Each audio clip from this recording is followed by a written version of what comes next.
우리 하나님 말씀 함께 보겠습니다. 이사야 2장.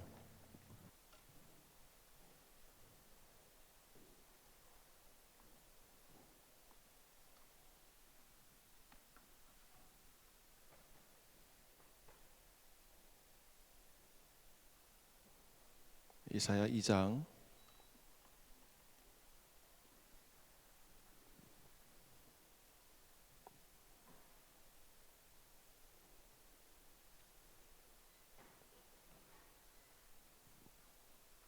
2절에서 5절까지 함께 보겠습니다.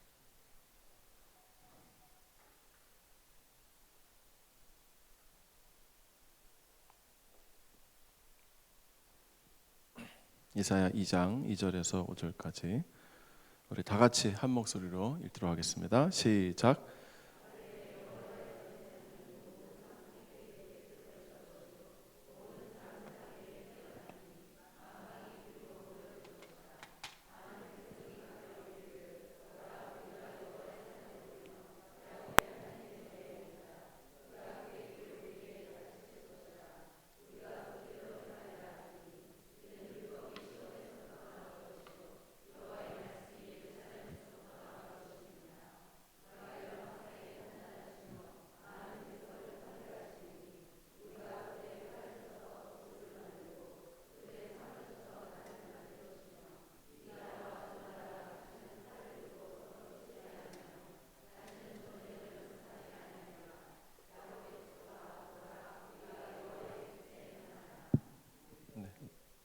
네, 아멘. 네. 자, 이사야 2장 2절에서 5절 말씀은 굉장히 특이한 말씀입니다. 이 말씀에서는 하나님의 말씀이 어디에서 나온다고 되어 있습니까? 여기서는 하나님의 말씀이 어디서 나오죠? 네, 시온에서 나온다. 그랬습니다. 시온. 시온은 곧 예루살렘이죠. 예루살렘. 여기서 하나님의 말씀이 나온다. 이렇게 말씀하고 있습니다. 말씀이 어디서 나오냐? 시온에서 나온다. 자, 이스라엘 백성들은 우리가 지지난 시간에 오순절에 대해서 배웠죠. 오순절. 그렇죠? 오순절은 무슨 절기라고 했습니까? 오순절은 유대인들이 가장 좋아하는 절기다. 왜 좋아합니까? 오순절에 이스라엘 백성들이 하나님으로부터 무엇을 받았습니까? 그렇죠. 토라. 그렇죠. 토라를 받았습니다. 어디서 받았습니까? 어디서 받았습니까? 시내산에서. 그렇죠. 자, 말씀이 여기서는 이사야에서는 시온에서 나온다고 했는데 우리가 또 다른 말씀은 시내산에서 나온다. 이렇게 배웠습니다. 그죠? 자, 어디서 나오는 게 맞습니까? 시내산이 맞습니까? 시온산이 맞습니까? 둘 다 맞습니까? 네? 네. 둘 다 맞는다고 하는 게 낫겠죠? 그죠? 예.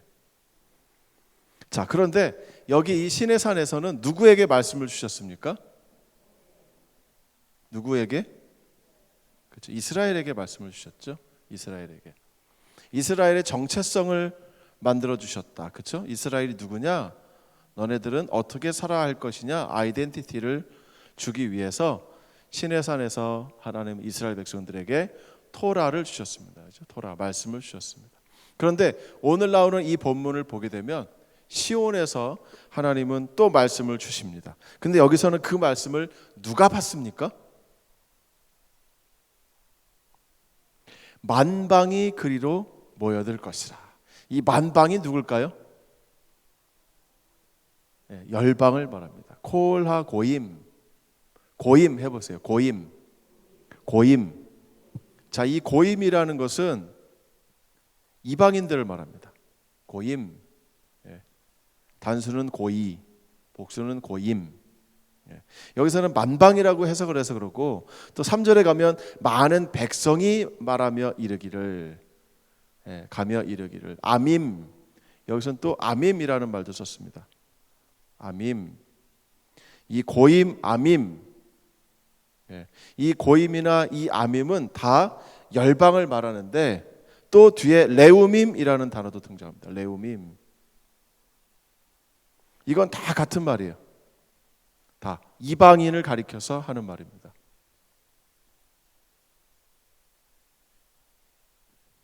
자, 보세요. 여러분 2절 후반부에 만방이 그리로 모여들 것이라. 3절 초반부에 많은 백성이 가며 이르기를. 4절 초반부에 그가 열방 사이를 판단하시며. 열방, 여기 열방, 이 열방이라는 단어도 뭐라고 되어 있습니까? 얘도 고임이라고 되어 있어요. 열방도 고임이에요. 그리고 많은 백성을 판결하실 것이라. 이게 백성, 레우밈이 백성이라는 단어예요. 그러니까 여기에 나와 있는 이 본문에 여호와의 전의 산이 모든 산 꼭대기 위에 굳게 설 것이요. 굳게 선다는 거죠. 올라선다는 게 아니고 굳게 선다는 겁니다. 그죠? 예, 우리는 이 본문을 읽으면서 예루살렘이 쫙 올라가서 선다고 생각을 합니다. 그런데 예루살렘은 이미 올라가 있어요. 왜냐하면 텔아비브에서 예루살렘을 그리면 이렇게 올라갔다가 이렇게 올라가게 그립니다. 여기가 텔아비브예요. 해발 0도. 여기가 예루살렘입니다. 해발 이렇게 그리면 조금 억울한 감이 있어서 이렇게 그려서 여기가 예루살렘 해발 780m. 여기가 유다 광야예요. 여기가 사해 바다입니다. 여기가 요르단이에요. 요르단은 해발 1600m까지 있습니다. 그러니까 예루살렘이 780m에 있어요. 그래서 쫙 올라갑니다. 이미 올라가 있어요. 올라가 있어서 굳이 더 올라갈 필요도 없습니다. 모든 산 꼭대기에 예루살렘에 가시면 다 산이에요. 내가 눈을 들어 어떻게 되죠? 에사 에이나 엘 헤아림. 내가 눈을 들어 산을 보리. 메아인 야보 에즈리. 나의 도움이 어디서 올고. 한글보다 히브리어가 더 잘 외져요. 내가 눈을 들어 산을 본다는 겁니다. 왜 산을 봐요? 다 산이니까. 예루살렘 주변은 다 산이에요. 감람산, 성전산, 멸망산, 시온산, 다 산이에요. 다 산. 전부 다 산. 다 산? 네. 목사님, 다 산. 예, 다 산. 다 산입니다. 다 산. 그러니까 내가 눈을 들어 어디를 보냐 이거예요. 어떤 산을 보냐 이겁니다. 어떤 산을 보느냐. 예. 그러니까 모든 곳이 다 산이기 때문에 이미 높아졌다는 거죠. 그런데 여기서 강조하는 것은 굳게 선다라는 말이에요. 굳게 선다. 나혼 굳게 선다 이거예요. 모든 산 위에 뛰어나리니 만방이 그리로 몰려들 것이라. 모든 열방이 다 예루살렘으로 몰려온다는 거예요. 예루살렘으로 다 몰려온다는 겁니다. 이렇게 몰려오는데 여기에 몰려온다는 이 동사가 나하르라는 동사예요. 나하르.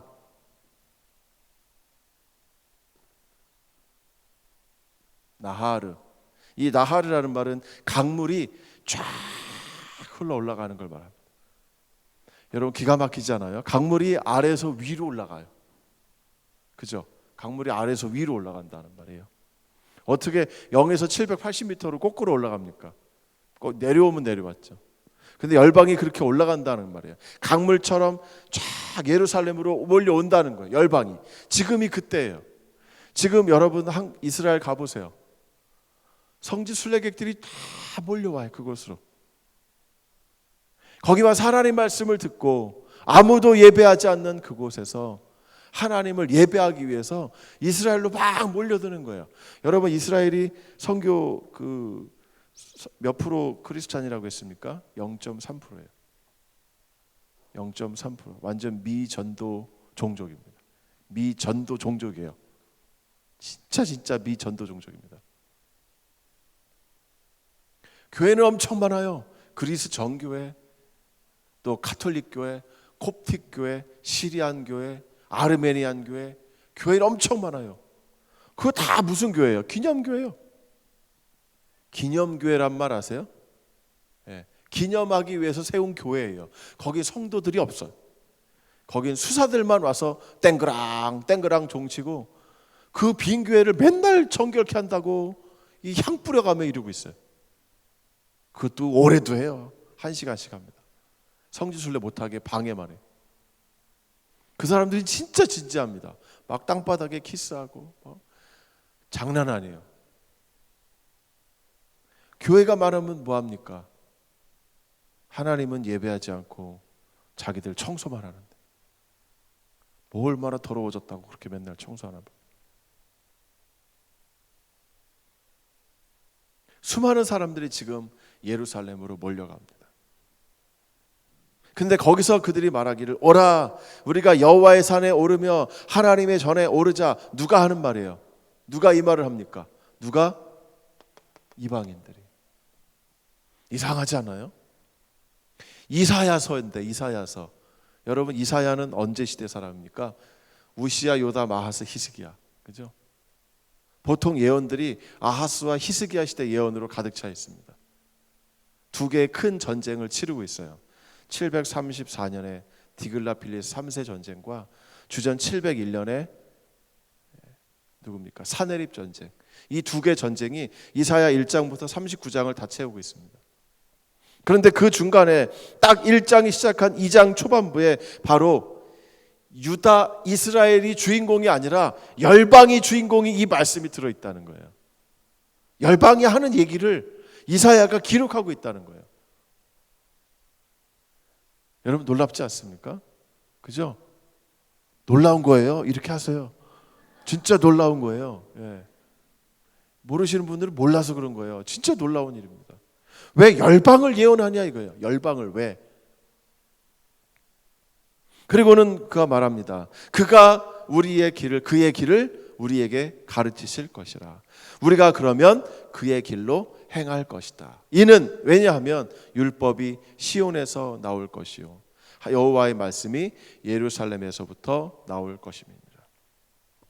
여기서 확 시각을 바꿔버리는 겁니다.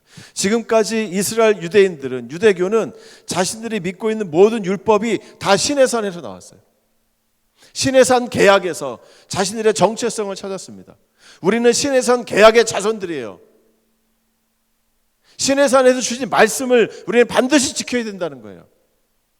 그 말씀이 토라예요. 토라. 그죠? 제가 첫날 시편 강의할 때 토라를 주야로 묵상한다 그랬죠. 그 토라가 바로 이 시내산에서 받은 겁니다. 613개 율법이 바로 저 시내산에서 나온 거예요.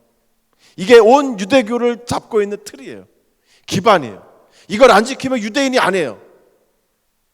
그런데 이사야는 딱 등장하자마자 생뚱맞게 아니야, 시내산이 아니야. 시내산에서 우리에게 말씀을 주시는 게 아니라 시온에서 우리에게 말씀을 주는 거야. 예루살렘에서 우리에게 말씀을 주는 거야 라고 얘기하는 거예요. 여기서는 누가 그 말씀을 받습니까? 이방인들이.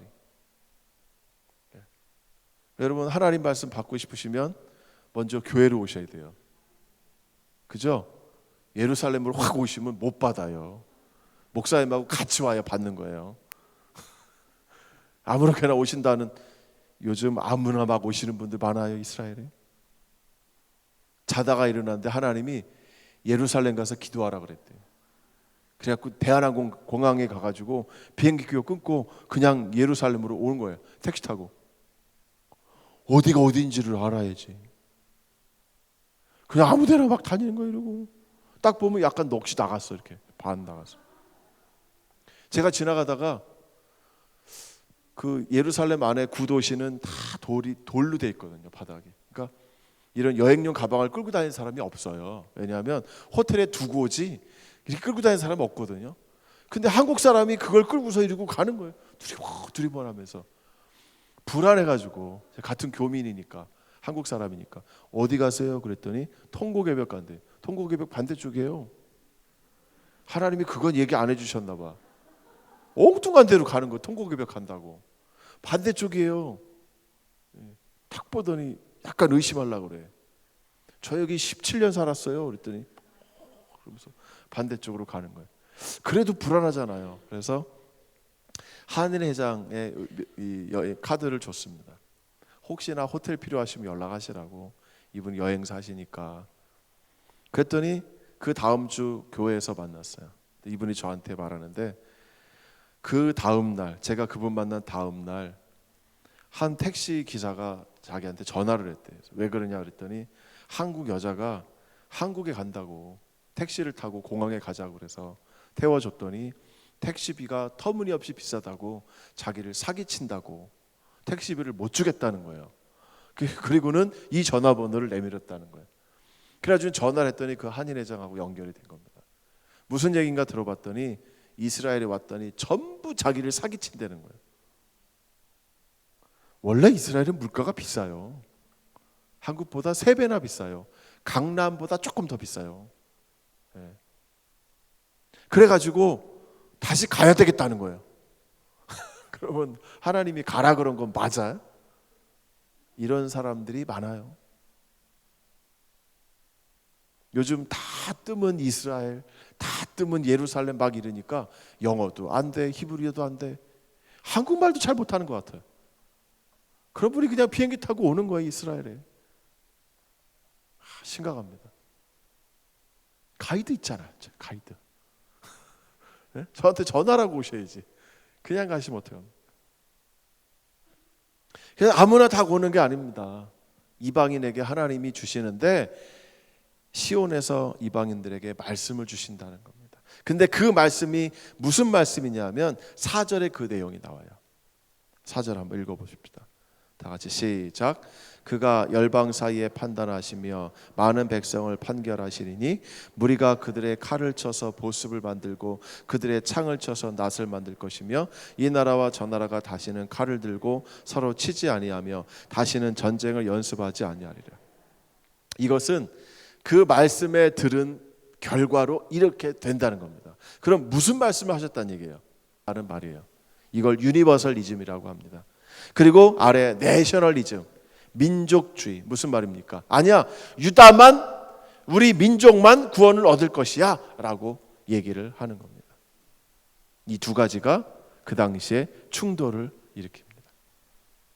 이사야 안에서도 이 갈등이 있어요. 이사야 안에서도. 그런데 이사야 말고 이사야 밖에 한 선지자가 이런 이야기를 합니다. 내셔널리즘을 얘기하는 선지자가 있어요. 우리 미가서 4장 1절에서 5절 한번 열어보시죠. 이거 같이 보셔도 됩니다. 이거 같이 보시죠. 다 같이 읽겠습니다. 시작. 끝날에 이르러는 여호와의 전의 산이 산들의 꼭대기에 굳게 서며 작은 산들 위에 뛰어나고 민족들이 그리로 몰려갈 것이라. 곧 많은 이방 사람들이 가며 이르기를 오라 우리가 여호와의 산에 올라가서 야곱의 하나님의 전에 이르자. 그가 그의 도를 가지고 우리에게 가르치실 것이라. 우리가 그의 길로 행하리라 하리라. 이는 율법이 시온에서부터 나올 것이요 여호와의 말씀이 예루살렘에서부터 나올 것임이니라.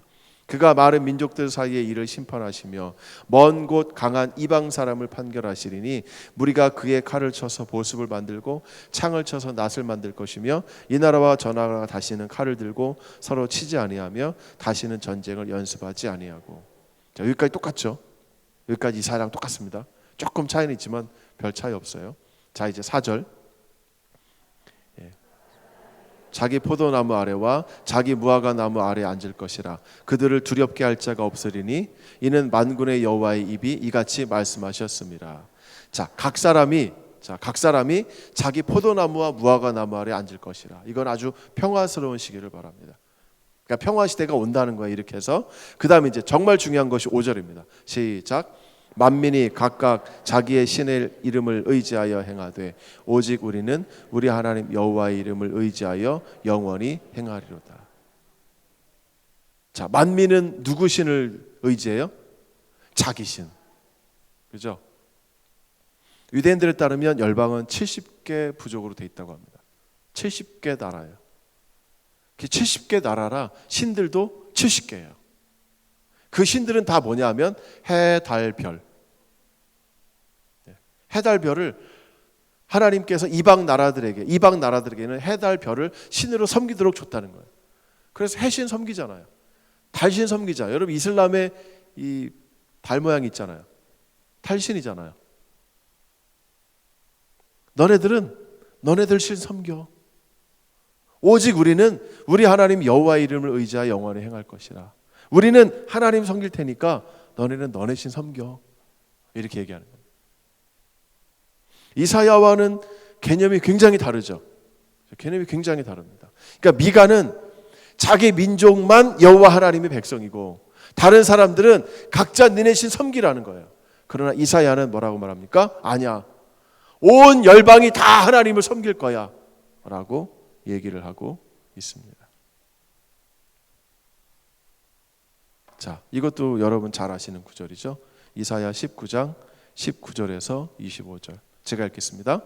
그날의 애굽 땅 중앙에는 여호와를 위하여 제단이 있겠고 그 변경에는 여호와를 위하여 기둥이 있을 것이요 이것이 애굽 땅에서 만군의 여호와를 위하여 징조와 증거가 되리니 이는 그들이 그 압박하는 자들로 말미암아 여호와께 부르짖겠고 애굽 사람들이 여호와께 부르짖겠고 여호와께서는 그들에게 한 구원자를 보내사 구원자이자 보호자를 보내사 그들을 건지실 것입니다.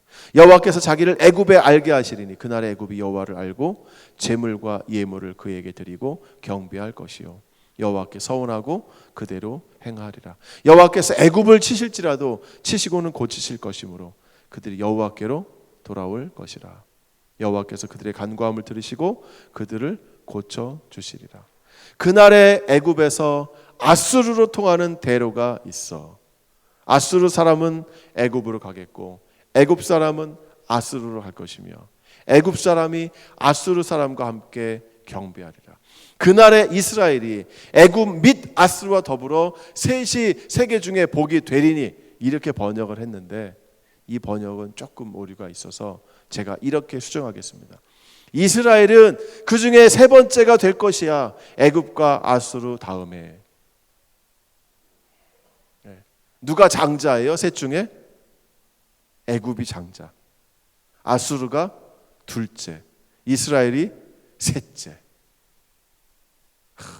진짜 놀랍지 않아요? 이스라엘이 세 번째 아들이 된다는 거예요. 첫째 아들이 애굽이고 두 번째 아들이 아수르고 세 번째 아들이 이스라엘이 세 번째 아들이라는 거예요. 도대체 이사야는 뭐예요? 우리 선지자 맞아요? 백성들이 이렇게 따져 묻지 않겠습니까? 너 우리 선지자 맞아?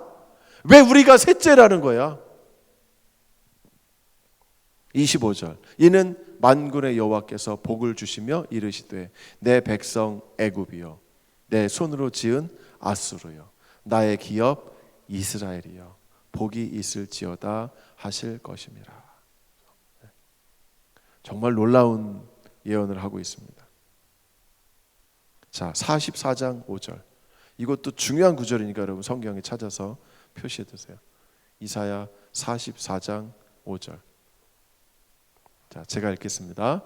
한 사람은 이르기를 나는 여호와께 속하였다 할 것이며 또 한 사람은 야곱의 이름으로 자기를 부를 것이며 또 다른 사람은 자기가 여호와께 속하였음을 그의 손에 기록하고 이스라엘의 이름으로 존귀 여김을 받으리라. 이것은 역사상 첫 번째 기록입니다. 어떤 이방인들이 스스로 하나님께 온다고 하는 역사적인 처음 기록이에요. 정말 중요한 구절입니다. 우리에게 별로 와닿지 않아서 여러분 줄 안 치셨죠? 지금까지 깨끗하죠? 예. 그러나 이게 정말 중요한 구절이에요. 첫 번째 사람은 나는 여호와께 속하였어. 두 번째 사람은 야곱의 이름으로 나를 부를 거야. 세 번째 사람은 자기가 여호와께 속하였음을 그의 손에 기록한다는 거예요. 그의 손에, 자기 손에다가 여기다가 문신을 새기는 겁니다.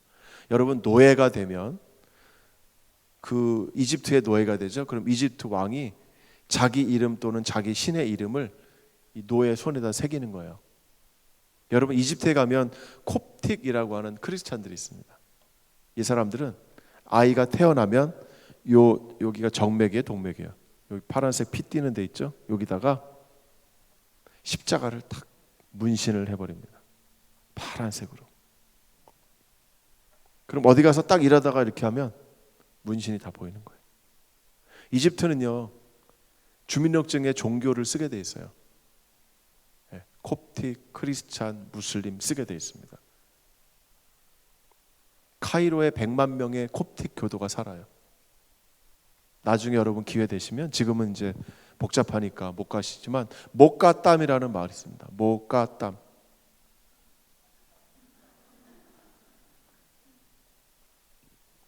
이름이 재밌죠? 목가땀. 몰가땀, 목가땀. 목가땀. 일명 쓰레기 마을이라고 그래요. 저희가 한 번은 이 쓰레기 마을을 가게 됐는데 성지순례로 가니까 이제 어떤 권사님은 하얀색 구두를 신었어요. 하얀색 바지를 입고 모양을 탁 내고 성지순례니까 여행이니까 멋지게 탁 가려고 탁 올라가는데 이 마을의 입구가 좁아서 버스가 밖에서 내리고 걸어 올라갑니다. 딱 내렸는데 먼저 쓰레기 냄새 뭐가 먼저 나요. 시궁창 냄새가 나. 아, 뭐 이런 데를 가자 그래. 올라가는데 이제 막 쓰레기 물이 위에서 줄줄줄줄 흘러내려. 그러니까 구두 하얀색 구두가 물이 튀잖아요. 아씨 이런 데를 가자 그래. 아 목사님 왜 이런 데를 가요? 이러고는 이제 투덜투덜 거리면서 올라가는 겁니다. 전부 쓰레기예요. 전부 쓰레기. 4층짜리 아파트인데 그 아파트가 전부 쓰레기로 채워져 있어요. 뭐 PT병, 재활용하는 거 있죠. 재활용하는 게 전체가 다. 이 마을은 보니까 쓰레기 재활용하기 위해서 생겨난 마을 같아요.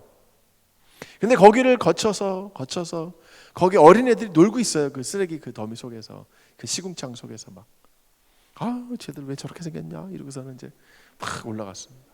딱 올라갔더니 10,000명이 예배드리는 예배실이 있어요. 10,000명이. 근데 그 예배실이 바위를 깎아서 만든 거예요. 바위를 깎아서. 지붕도 있어요. 바위가 이렇게 생겼어요. 그 아래를 깎아가지고 아래에다가 예배실을 만든 거예요. 의자가 쫙 깔렸어. 한쪽에 가니까 휠체어가 다 놓여 있어.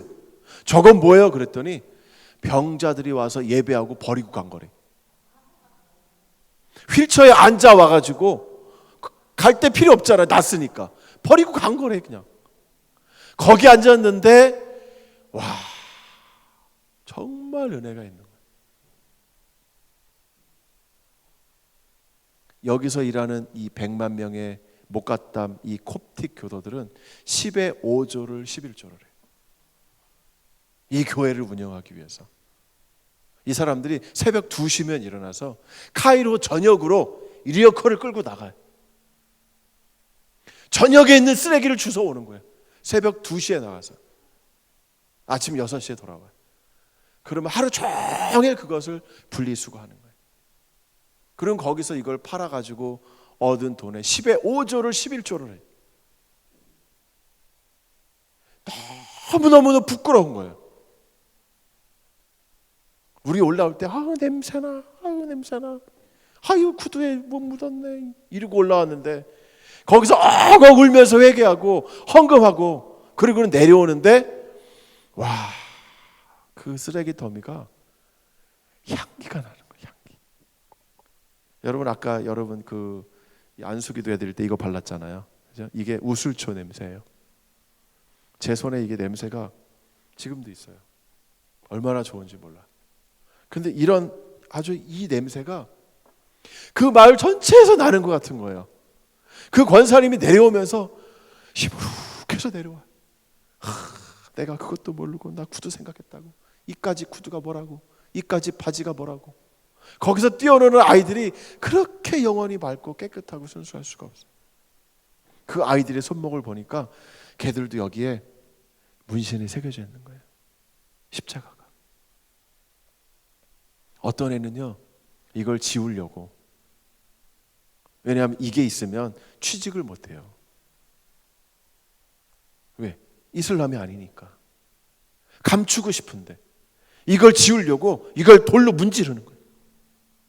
그러면 혈관이 터져가지고 병원 가서 죽는 거예요. 부모들이 자식을 그렇게 만들어 버렸어. 너는 크리스찬으로 살다 죽으라는 거예요. 거지가 돼도 살다 죽으라는 거예요. 와, 진짜 대단해요.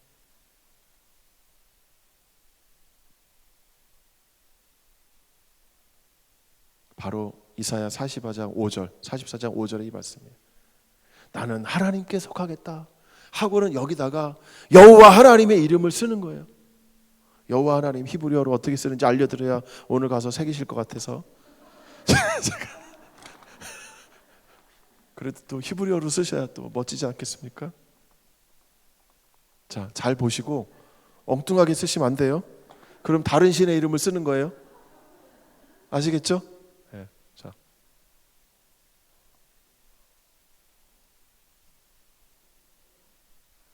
이렇게 쓰셔야 됩니다.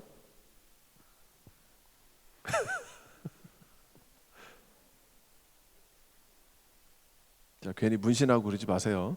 네. 그래서 여기서는 이 사람들이 손에다가 쓴다는 거예요.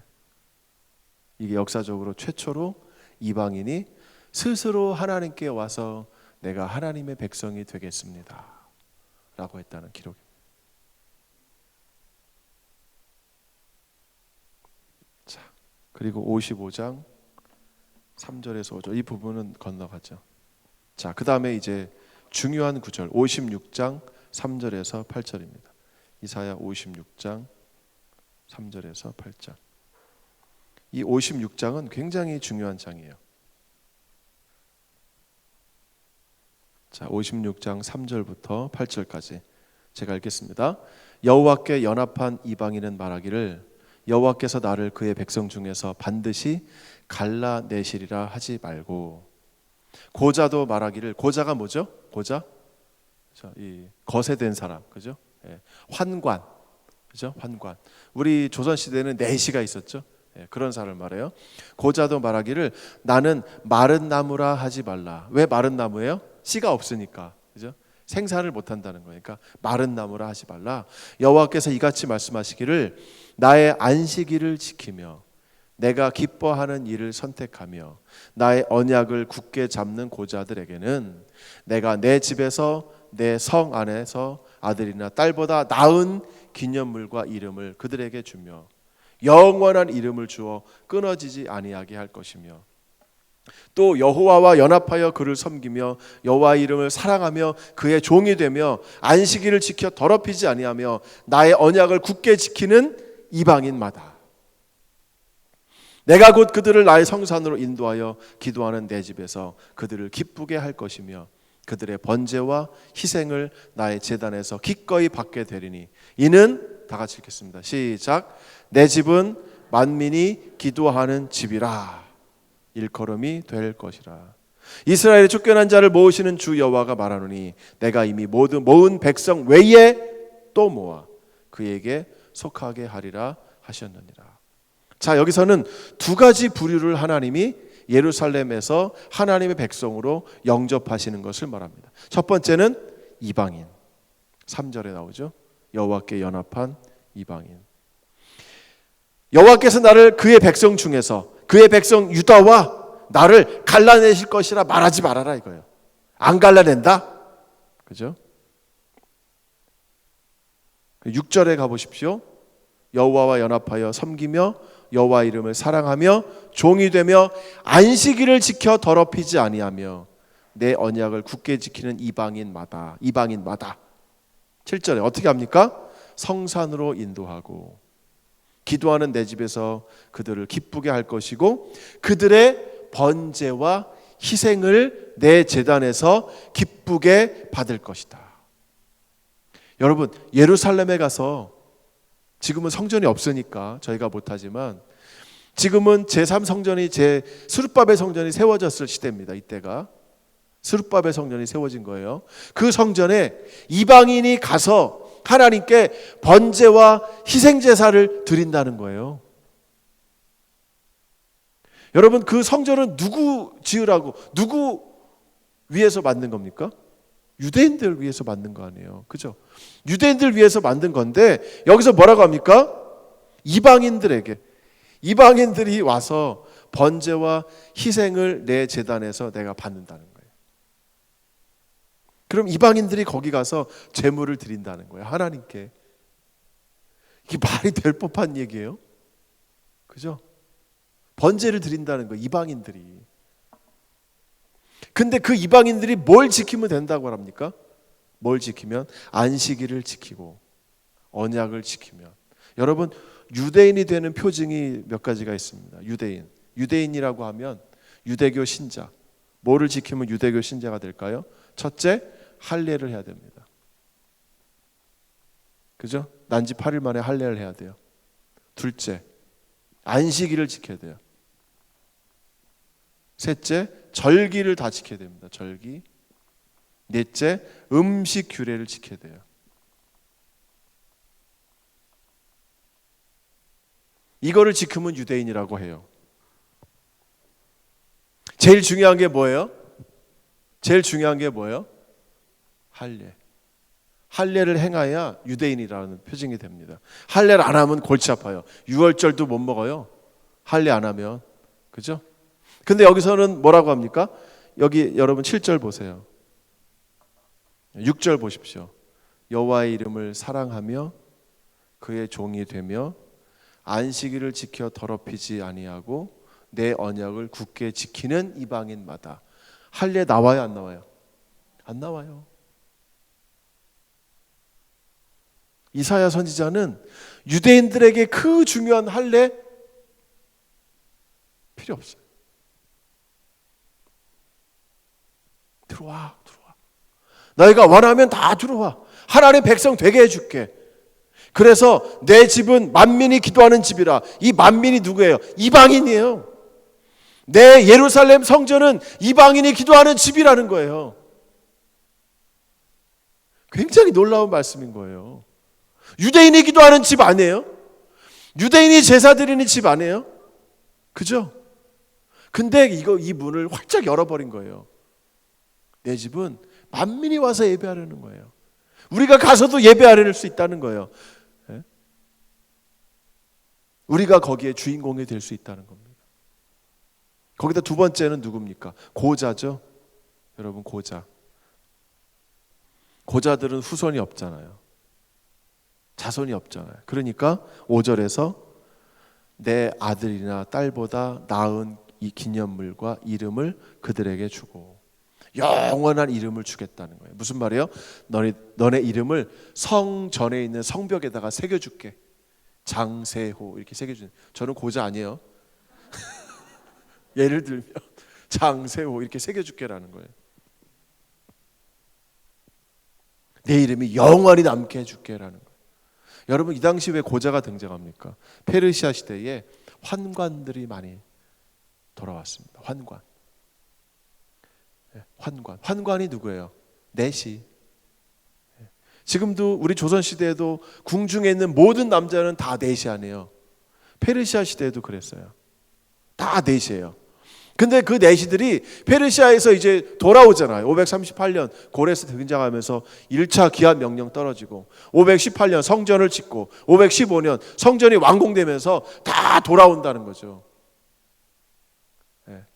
그리고 444년 느헤미야도 돌아오죠. 느헤미야도 환관 아니에요. 그죠? 느헤미야도 환관이에요. 다 돌아옵니다. 돌아와 보니까 환관들이 많아. 그 환관들을 어떻게 할 거냐는 거예요. 걱정하지 마. 너네도 받아줄게. 게다가 8절에 보십시오.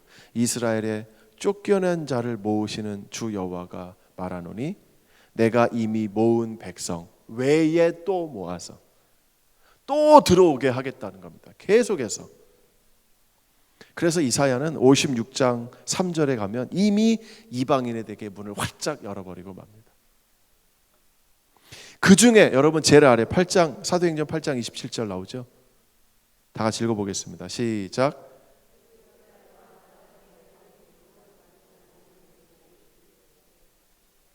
넷이 그 다음에요.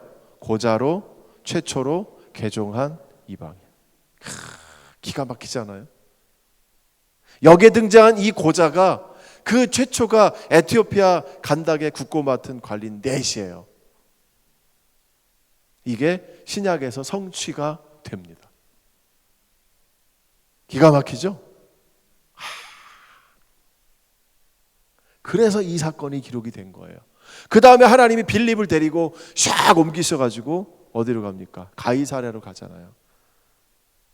여러분, 가이사랴에 가면 고넬료가 살았습니다. 이방인으로는 최초로 성령을 받은 그 가이사랴 고넬료. 지중해 바다가 쫙 진짜 멋있어요. 그죠? 김효신 집사님 진짜 멋있죠? 네, 대박. 파도가 쫙.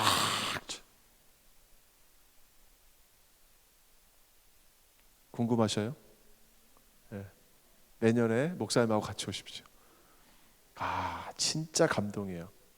저희가 거기 갔다는 것 자체가 감동이에요. 왜냐하면 성령이 이방인에게 최초로 임한 곳이 거기잖아요. 근데 우리가 2000년 지나서 거길 간 거예요. 와, 내가 이방인이잖아. 기분 나쁘지만 그래도 이방인 아니에요, 우리가. 예? 우리는 아브라함의 직속인 줄 알았더니 이스라엘 가니까 이방인이 돼버렸어요. 이거 먹미? 예. 근데 고넬료가 로마인으로, 그죠? 여호와를 경외하는 로마인으로 최초로 성령을 받고, 그리고 성령 받은 우리가 비행기 13시간 타고 거기로 가서 그 자리에 딱 섰다는 거예요. 진짜 가슴이 벅차옵니다. 그죠, 김지미 전사님? 진짜 감격스러운 그 장소가 그곳에 있습니다. 그래서 하나님은 이방인을 활짝 여시게 됩니다. 바로 이 본문이죠. 사도행전 8장 27에서 39절. 그런데 그 내시는 성령은 받지 못했습니다. 그렇죠? 성령은 못 받았어요. 세례만 받았습니다. 왜? 이사야에서 성령을 아직 안 줬으니까. 자, 이제 마지막 구절입니다. 여기만 보시면 돼요. 이사야 66장 18절. 여러분 이 화면을 보십시오. 18절, 19절, 21절 이렇게만 보겠습니다. 다 같이 읽겠습니다. 시작. 문 나라와 언어가 다른 민족들을 모으리니 그들이 와서 나의 영광을 볼 것이며 내가 그들 가운데서 징조를 세워서 그들 가운데서 도피한 자를 여러 나라 곧 다시스와 뿔과 활을 당기는 룻과 두발과 야완과 또 나의 명성을 듣지도 못하고 나의 영광을 보지도 못한 먼 섬들로 보내리니 그들의 나의 영광을 문 나라에 전파하리니 나는 그 가운데서 택하여 제사장과 레위인을 삼으리라. 여호와의 말이니라. 자, 문 나라와 언어가 다른 민족들을 하나님이 모으신다고 했습니다. 그들이 와서 내 영광을 볼 거라는 거예요. 그들 가운데서 징조를 세워 그들 가운데 도피한 자를, 여기서 도피한 자는 누구냐면 여호와께 도피한 자란 말이에요. 열방이 멸망 중에 놓이게 되는데 그 멸망 가운데서 여호와께 오면 피하게 되는 거예요.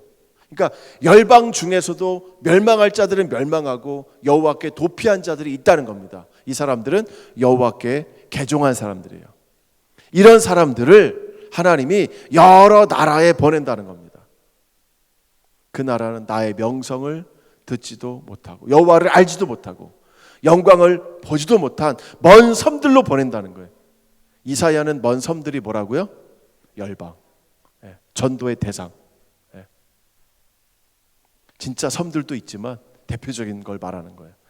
대표적으로 그들이 나의 영광을 문 나라에 전파하리라. 누가 전한다는 겁니까? 이방인들 중에서 하나님을 믿은 자들이. 이 사람들 중에 누가 있을까요? 저예요, 저. 여러분들도 되죠. 그죠? 이방인 중에 나온 선교사. 그죠? 여러분들 다 선교사 아니에요. 그죠? 복음 전하는 자. 네. 그리고 21절에 가서 보십시오. 나는 그 가운데서 택하여 제사장과 레위인을 삼으리라. 그 가운데, 그 가운데가 누굴까요? 그 전하러 나간 자들, 그죠? 그 사람들 중에서 제사장과 레위인을 삼는다는 거예요.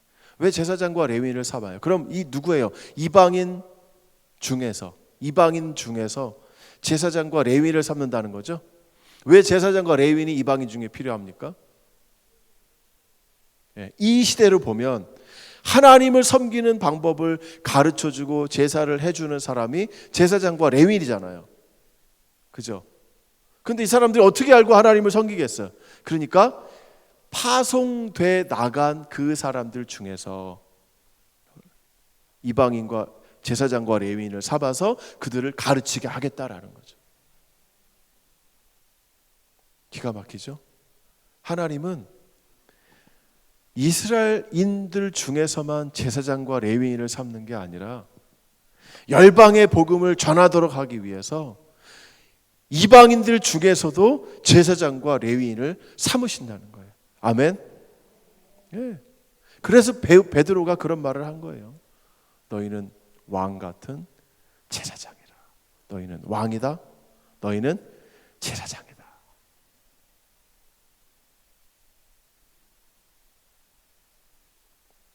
예수님 신약으로 가도 예수님은 이방인들을 결코 버리지 않으셨습니다. 요한복음 10장 16절 한 구절만 볼게요. 이 우리의 들지 아니한 다른 양들이 내게 있어. 이 우리는 이스라엘이죠. 여기에 들지 않은 다른 양들도 내게 있다는 거예요. 내가 그들도 인도할 거야 라는 거예요. 누굽니까? 이방인이에요. 52절 그 민족만 위할 뿐 아니라 흩어진 하나님의 자녀를 모아 하나가 되게 하기 위해서, 마치 에베소 같은 문체죠. 유대인 모으고 이방인을 모아서 하나가 되게 하겠다는 이 메시지입니다. 로마서 15장 12절 또 이사야가 이르되 이새 뿌리 곧 열방을 다스리기 위하여 일어나시는 이가 있으니 열방이 그에게 소망을 두리라. 우리 아까 읽었던 말씀입니다. 자, 여기도 보시면 20절부터 19절부터 22절까지 읽겠습니다. 그러므로 이제부터 너희는 외인도 아니요 나그네도 아니요 오직 성도들과 동일한 시민이요 하나님의 권속이라. 여기서 너희는 누굽니까? 이방인들을 말해요. 이방인들. 너희 이방인들. 왜 에베소 교회는 유대인과 이방인이 같이 있어요. 서로 막 싸우는 거예요. 그러니까 사도 바울이 아니야, 유대인들 가만히 있어. 너네 이방인들에 대해서 얘기해 줄게. 지금부터 너희는 외인도 아니야, 나그네도 아니야. 오직 성도들과 유대인과 동일한 시민이고 하나님의 권속이야. 하나님의 백성이야. 너희는 사도들과 선지자들의 터 위에 세우심을 입은 자야. 그리스도께서 친히 모퉁이 돌이 되신 거야. 그 안에서 유대인의 벽돌과 이방인의 벽돌이 서로 연결해서 주 안에서 성전이 되어 간다. 너희도 성령 안에서 하나님이 거하실 처소가 되기 위하여 그리스도 예수 안에서 함께 지어져 가는 거야. 이방인들을 교회 안에서 그 자리를 인정해 주는 겁니다. 자, 여러분 어떤 마음 드세요? 당당한 마음 드시죠? 이사야가 이미 이방인들을 하나님 나라로 이미 끌어들였습니다. 이스라엘에서는 이사야서의 이런 메시지를 잘 안 봅니다. 잘 안 봐요. 물론 이방인들이 개종할 수 있어요. 그러나 이 말씀 따라서 개종하는 게 아니에요. 우리는 당당하게 하나님의 자손입니다. 아멘. 예. 뭐 다 아는 얘기를 새삼스럽게 또 하시나? 놀라운 얘기예요.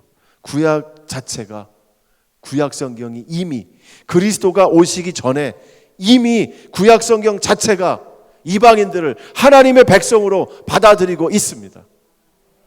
네, 이거를 이스라엘이 깨달아야 돼요. 이방인들이 스스로 선교사가 돼서 열방에 나가서 하나님의 복음을 선포하는 일을 이미 구약 성경 이사야가 66장에서 말씀해주고 있다는 거예요. 굉장히 놀라운 사건입니다. 우리가 이것을 모르고 살았어요. 그리고 신약을 보니까 신약도 이미 그것을 전제하고 다 있는 거예요. 예수님이 마태복음에서 뭐라고 합니까? 나는 하나님의 어린 양 외에는 보냄받지 않았다 그랬잖아요. 그러면서 또 뭐라고 그랬습니까? 너희가 창녀와 기생같이 하나님 나라를 떠받들지 않으면 결코 천국에 갈 수 없다 그랬죠.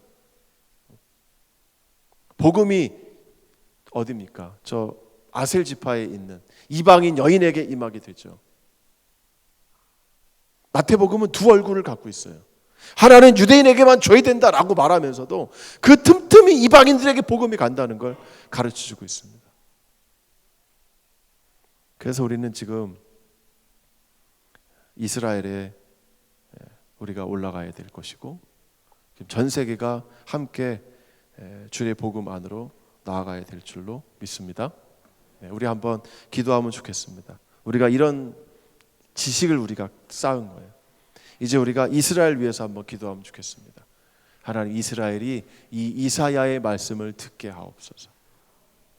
그리고는 열방을 받아들이게 하시고 자신들을 하나님이 하나님 백성으로 세우신 것이 자신들의 구원만을 위한 게 아니라는 것, 열방을 섬기라고 자신들을 세우신 것. 그래서 그들의 콧대가 낮아져야 돼. 오라 우리가 야곱의 족속아, 우리가 여호와의 빛으로 행하자라고 하는 이 시샘 시기가 그들에게 일어나야 합니다. 그래서 여러분, 이스라엘 위해서 기도하십시오. 여러분 잠깐만 저를 한번 봐보세요. 이스라엘 위해서 기도하십시오. 아멘. 이스라엘 위해서 기도하십시오. 그리고 여러분들 잘 사셔야 돼요. 저희 교회에 장애인 봉사하는 청년들이 와 있습니다. 지금 한 22명 정도 와 있어요. 저희가 법인을 하나 만들었어요. 아미코라는 법인 만들었는데 거기선 이스라엘에 100개가 넘는 장애인 시설과 자매 결연이 맺어 있습니다. 한국에서 청년이 신청을 하면 저희가 복지부에 연결을 해서 비자를 받아주고 그리고는 그 장애인 시설에 연결을 해줘요.